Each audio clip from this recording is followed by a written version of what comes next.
Hello friends, my name is RagePanda1 and we are here on the free-to-play account that is currently free-to-play. Let's be honest, I do intend to spend for the challenge fund, and if my YouTube revenue goes up, I'll probably start spending monthly just so I can keep up with everything because the game has gotten so expensive. It's come to my attention that some people care about the progress of this account and they want to know how it's going, when it's going, and what I'm doing and planning.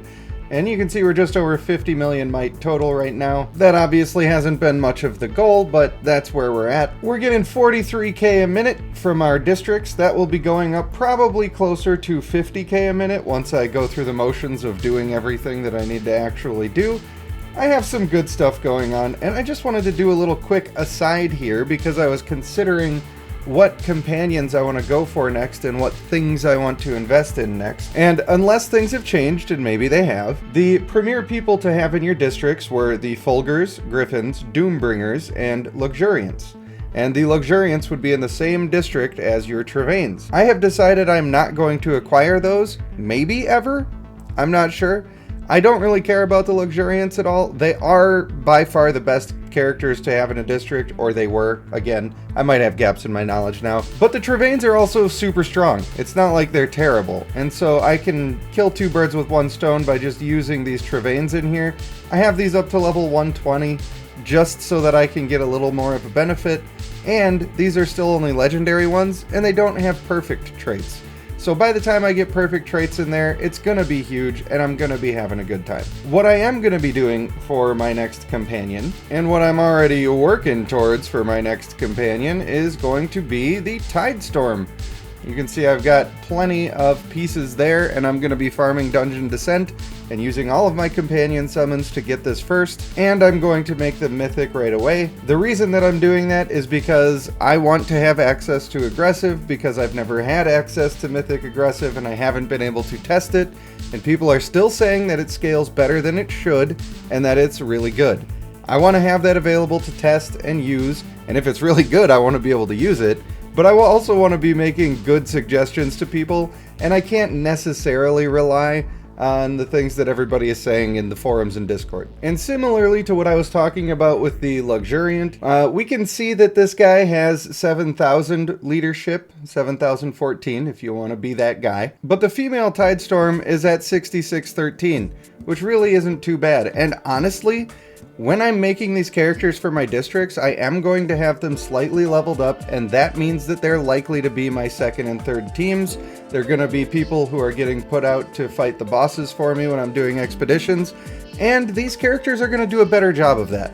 So I'm trying to accept the loss of not having the perfect districts in order to make sure that I'm being as efficient as possible as a free-to-play player, and that I'm getting as many benefits from each decision that I make as I possibly can. When the Tidestorm companion is done, I might actually go for the Fulgur companion, or I might start saving up so I can get one of the newer clans that comes out and enjoy the fun of having one of those. By that point, I will likely have purchased the challenge fund, and I will likely be using that to get myself one of those new companions. I'm just hoping that when the timing is right, the clan that comes out is actually worth a darn, so I'm not wasting my my time and effort. So then how strong is my main team right now? Well, my main team is around 1,000,000 power, a little bit ahead of that, and I have reached the point where it needs a little bit more tweaking. Now, the female Akuna is very strong, especially in the extra game modes, especially when she's fighting bosses. However, I don't have the stuff that I need to support her.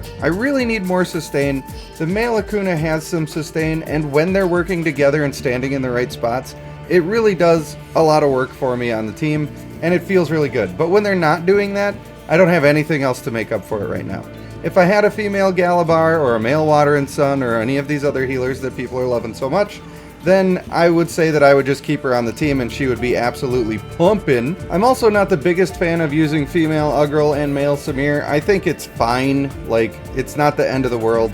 But if you're making your ultimate endgame best team, they're probably not going to be on it together. In my situation, I will eventually have to drop the male Simir. He's going about as far for me as he's going to be able to go. And I'm not positive how I'm going to fix that situation, but it might just be with the bringing back the male Lionstone. He's always reliable. Sustain is good. He's not my ultimate most favorite, but I think that he would work if I have to get rid of my Simir. Because I don't have the healers that I really want to make my female Akuna really strong, my plan is probably to put in male Tidestorm, and this will all likely take place at the same time. So I'll lose the female Akuna and the male Simir, and I'll probably be putting in a male Lionstone and a male Tidestorm. By the time that I get to that point, I've been waiting on all of my extra marriage items. I got a big old bundle of roses here, so I can get down and get jiggy with it as much as I need to, and I will be using that to get my traits in order. But I'm just waiting to spam marriages until there's a might event, because why not? I may as well double dip the benefit. I have already started saving up some of these intimacy items to get my Tidestorm actually leveled up into the mythic area, and for those who haven't seen it on my Discord, I do already have my Trevane up to the mythic level, but I'm not going for level 22 traits right away. I haven't decided if I'm going to go for the district champions first or go for her. I suppose one good option would be that I pick up the Griffin companion after the Tidestorm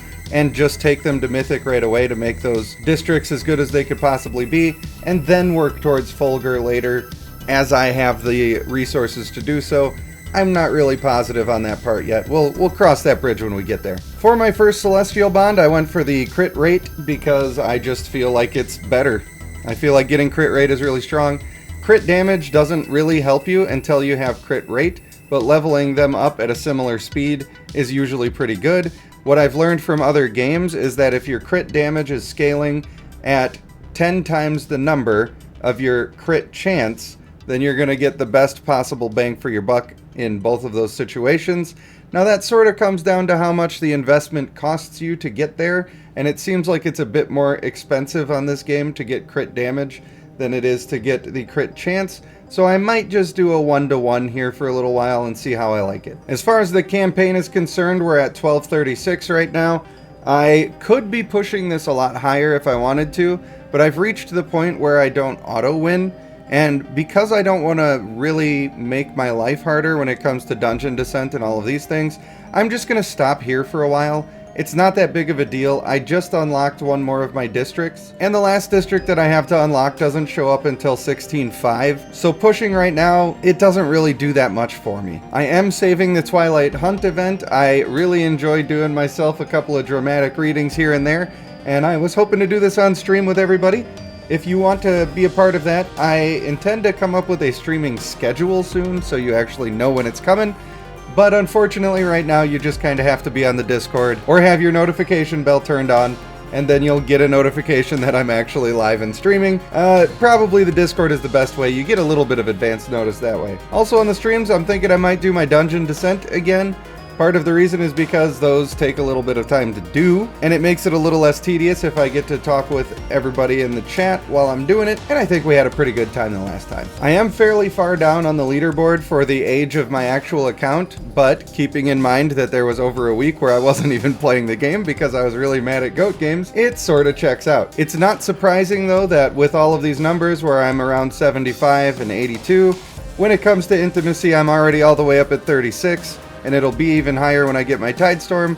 Because of my experience playing the game, I understand how much more important intimacy is than pushing out all of this other stuff and just repeatedly summoning and hoping for the best. So we're a little bit ahead on that one. As far as the guild is concerned, I have been staying up to date with keeping myself in the queue for guild vaults, but I do need to actually join the other guild that has been started by Snaga, which is another Rage Kingdom, and after I get my loot box here, I will probably be switching over to that. And of course, once I do switch over, I will make sure that everybody has the details in case they want to join with us. I have absolutely zero vigor on this account right now, and the reason is because I was waiting until I had mythics to waste my rings on.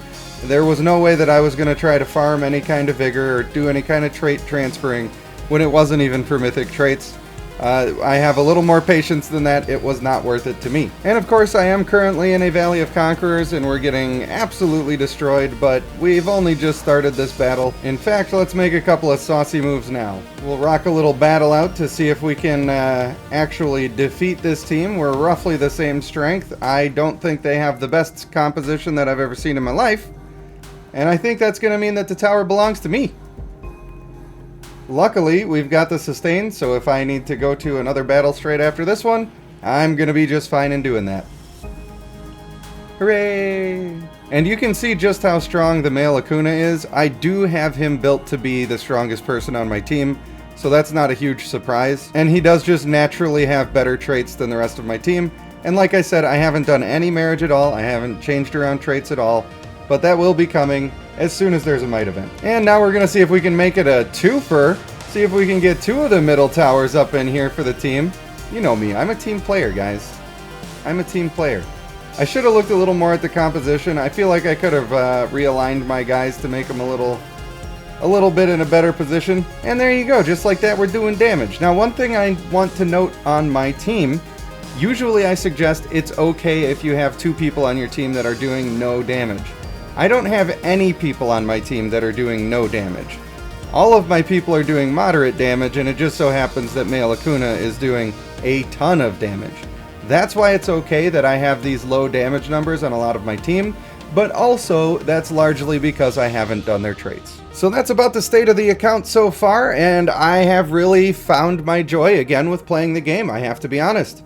In the next stream, I intend to do the dungeon descent, likely do the clan challenge for the Devala, and I also want to go over some of the clans that I don't know that well yet, and the reason that I haven't gone and read them on my own is because I would rather do it on the stream, and then I can get some feedback from you, and I can share some of my thoughts at the same time. So if you want to keep up with any of that, or if you want to be a part of any of that content that's coming out, then I invite you to subscribe. But for now, I want to thank you for watching. I have been RagePanda1, and I will see you in the next one.